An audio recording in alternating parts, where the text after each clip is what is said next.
which issued out of their mouths.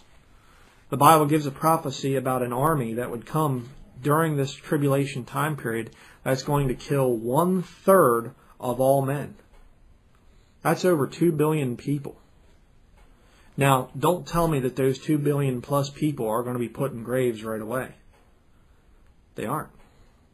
There's bodies that are going to be, if you could go through this tribulation time period, if you're lost listening to this message and you go through the tribulation time period, you're going to be driving down the road at some point in time. If you're not one of the ones that gets killed, you're going to be driving down the road and you're going to see whole towns that are wiped out by these armies, by this war that's coming, and you're going to see piles of dead bodies. Right now, God is sending the birds and the fish and the animals, the beasts of the field, and He's saying, this is what's coming. I'm showing you what's coming by these animals. But that's going to be people eventually. You're going to see people piled up like cordwood. You're going to see piles and piles of people. It's going to be the worst time period in history. That's what the Lord is showing by that. So, 1/3 of all the people. And by the way, you read there in Revelation 9, and you'll see this judgment thing of 1/3 of this and 1/3 of that and 1/3 of this. Why? Well, because man, as a wicked race of people, as a wicked group of people, man killed 1/3 of the Godhead. They put to death Jesus Christ. That's why that judgment is on 1/3. He's judging 1/3 and 1/3 and 1/3. I believe that that's the connection there. But you talk about bad, it's going to be bad. But I want to just play a little bit of this, the media thing here about this massive bird and fish and animal die-off. I'm going to play this and listen to what she says at the end, this news reporter. There's a little bit of music here at the beginning. It's part of a bigger video. It began on New Year's Day. Thousands of dead blackbirds rained down on an Arkansas neighborhood, like a scene out of Alfred Hitchcock's horror movie, The Birds.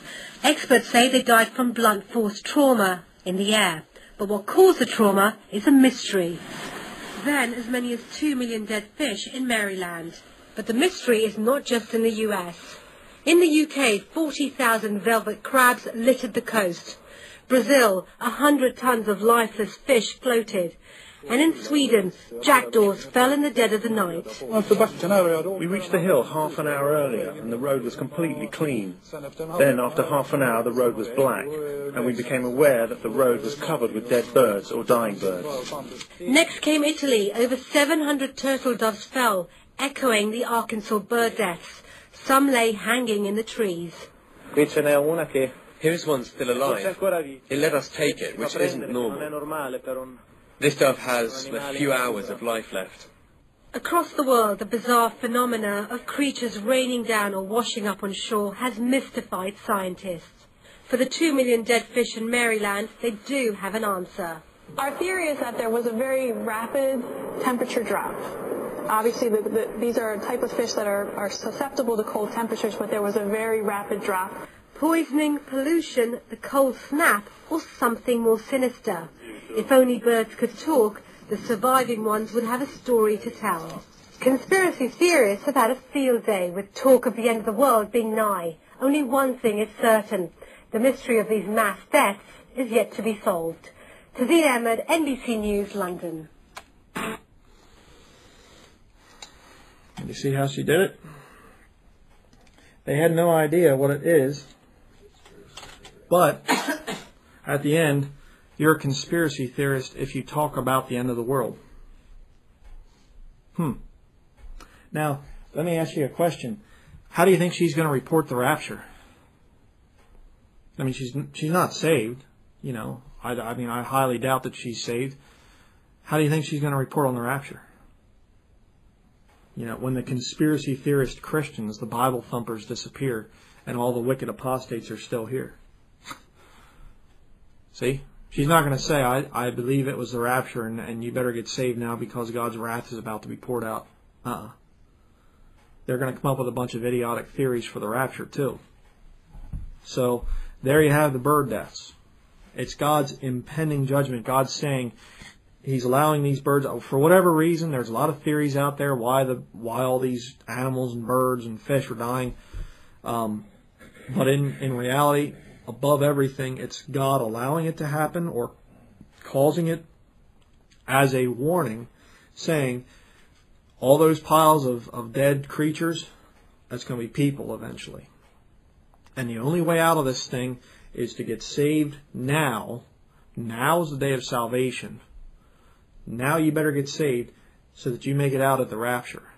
And if you don't, there's not going to be anybody innocent entering into that tribulation time period. All the people that enter into the tribulation will have rejected Jesus Christ. They all deserve to go through it.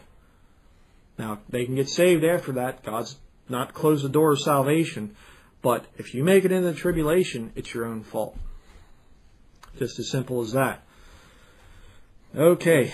Now, and by the way, as I stated earlier, I want to make one more point and then we'll continue to the next point.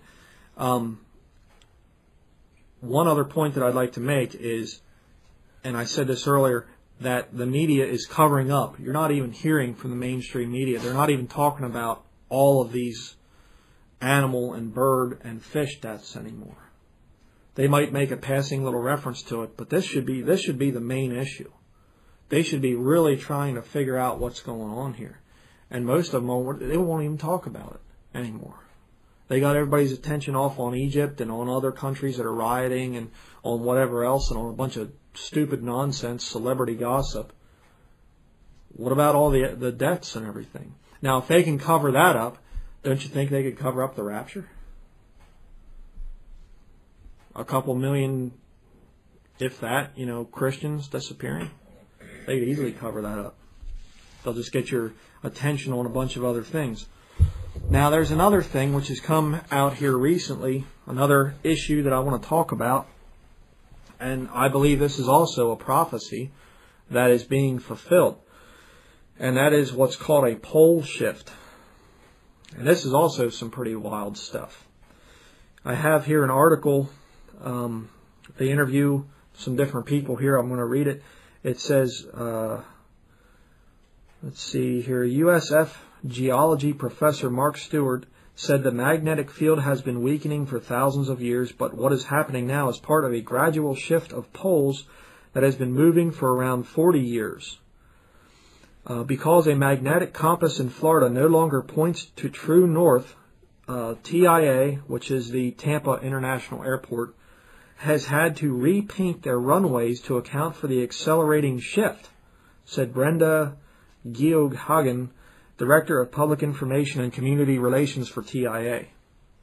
They're having to repaint the runways down in Tampa because the poles are shifting, the poles of the earth. It says here, when USF was just established here in Tampa in 1960, a compass needle would have pointed about 1 or 2 degrees east of true north, Stewart said. In 1980, it would have pointed 1 or 2 degrees west of north. Now it points 5 or 6 degrees west of north. So the poles are changing. And this could be a reason why there's a lot of this weird weather and a lot of the other things. And we're going to see from the Bible what this is about. But here's an interesting thing, and this is something that's pretty wild to think about. And I don't know, you can come to your own conclusions whether or not this thing is going to happen. It says here, through KTSM News Channel 9 in Texas, though KTSM News Channel 9 in Texas reported that the aurora borealis may be visible from Florida, Stewart said that the poles are moving in the wrong direction for the phenomenon to occur. A northern lights sighting, he said, could be catastrophic. The last time it was seen this far south was in 1959. It was visible in Cuba, he said. It's called a Carrington event, and it's this horrific solar storm. Back then it actually induced such strong electrical currents in telegraph wires that the telegraph wires and poles were set on fire. If a Carrington event occurred in Florida today, Stewart said, it could leave the U.S. without power for many, many months. Now, if that happened, first of all, it would shut down all satellites, all GPS, all telecommunications dead, he said. The next day, as it built up strength, probably all those long wires that connect all of our electrical power plants would generate huge current surges that would wipe out all the transformers around North America, Northern Europe, Northern China, Korea, and Japan. We would basically lose all electrical power. It would take us about a year or two to replace the transformers. Wouldn't that be something? Electricity wiped out for a year. What would the youth of today do? They'd be running around talking about weeping and wailing and gnashing of teeth. Man, they'd be holding dead cell phones trying to text and they wouldn't be able to. And, it'd be horrible for them. But what does the Bible say? Is this something that's going to happen? Isaiah chapter 24. Turn back to the book of Isaiah. Isaiah 24, verse 19 through 23. We'll read that quick. And again, this is prophecy specifically to the nation of Israel. This is written to the children of Israel. And we can see these events coming, and in fact already starting. As Jesus said, these are the beginning of sorrows. You're already seeing some of the stuff just getting started. It's the beginning of the sorrows that are coming upon the nation of Israel. We see some of that. We're not appointed to it. We're not going to go through everything, but we are already in the initial stages of this. Okay? Verse 19. Isaiah chapter 24, verse 19. The earth is utterly broken down. The earth is clean dissolved. The earth is moved exceedingly. The earth shall reel to and fro like a drunkard, and shall be removed like a cottage, and the transgression thereof shall be heavy upon it, and it shall rise and not, or it shall fall and not rise again. Under the authority of man is what the Bible's talking about. It's going to fall and it's not going to rise again. You see, all the great depressions, all the great wars and persecutions, the people were able to build themselves out of it. Okay, we had the Revolutionary War here in America. We fell, as under British authority, but we rose again. This time, this nation, when it falls, if there is this Carrington event thing that happens, the people have lost the ability to live off the land, the majority of them. It always amazes me how the electric goes out for a couple days in the wintertime, and I hear of all kinds of people dying. A lot of people died. 75 people died because of the winter storm, the blackout. Why? A technology that we didn't even have 100 years ago, and now people die when they lose it.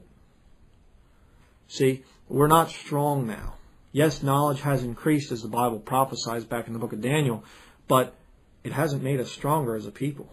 Most people have no ability to survive anymore. They've lost that survival instinct. For thousands and thousands of years, man has been able to take what's out in nature, what God has provided, and make a home and make food and make clothing.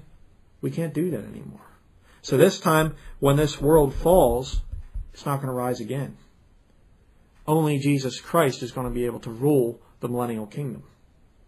Believe me, the post-millennial teaching is nonsense. Man is never going to bring in 1,000 years of peace out of the ashes of all the societies breaking down right now. But let's go back to Isaiah chapter 24. Look at verse 21. It says here, "And it shall come to pass in that day that the Lord shall punish the host of the high ones that are on high, and the kings of the earth upon the earth." We talk about the thing of the Illuminati. A lot of people say it's a conspiracy theory. It's not a conspiracy theory. They were an actual group, and yes, they still have power. Through the CFR, through the Bilderbergers, through the Trilateral Commission, there's all kinds of groups. The Masons, the high-level Masons, low-level Masons don't know what they're part of. But these groups are out there. They are real. It's not a conspiracy theory. I've spent many years researching it. But what's the Bible say there? The Lord shall punish the host of the high ones that are on high, the principalities. Okay? And Satan himself. And the kings of the earth upon the earth. That's why in Revelation chapter 6 and chapter 19, you see the kings of the earth hiding themselves underground. It's all there.